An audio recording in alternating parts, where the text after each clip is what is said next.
It's 10:59 on Monday, 2 days before this video project is due. I don't want to say that I just started today because I didn't, but I'm definitely finishing things way later than I should have. But nonetheless, I'm doing it. And I'm ready to talk about my professional brand. What I just showed everybody was kind of just how I developed it over my time on social media and how I want my social media presence to be perceived by people who view my profiles and interact with me online.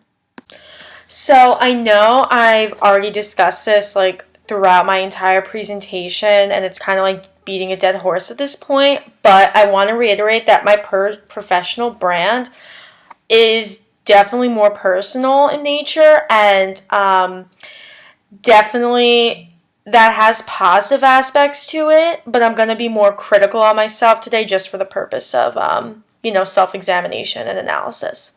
So I had to put my hair up because I really was out here looking like Jesus in front of like people I know and like don't really know. So here's my hair, it's now up.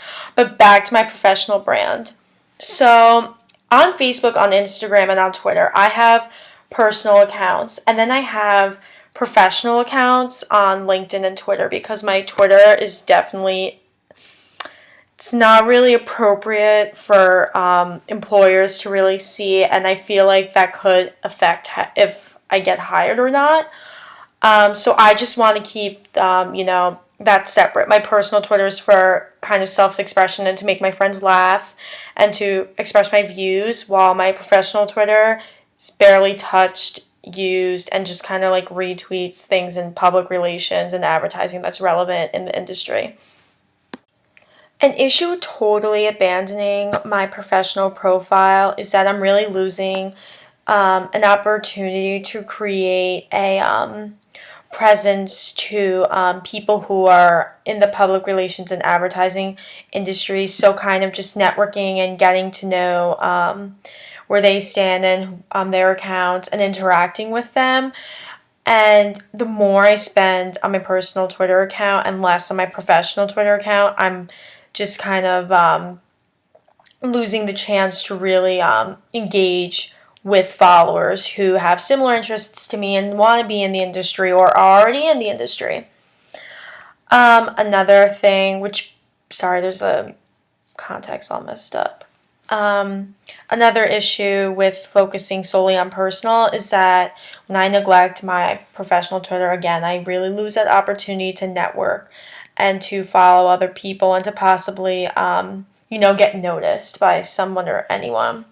So overall, I think that I really need to work on my professional Twitter, but also make my personal accounts less like work inappropriate and just, but like, work inappropriate, by that I kind of mean just, something you wouldn't want, something your parents would get really pissed off if you posted. Like, that's pretty much the best way I can put it. Now, this may seem contradictory, but I want to make a side note that my professional brand also, it still needs to be authentic, but what I kind of mean is just make it less personal, and by personal I mean less like, more subdued, like not as, work inappropriate is a good term I'd like to use. Something that employers will look at and won't be like, oh wow, she is not, she's not a good fit for our company.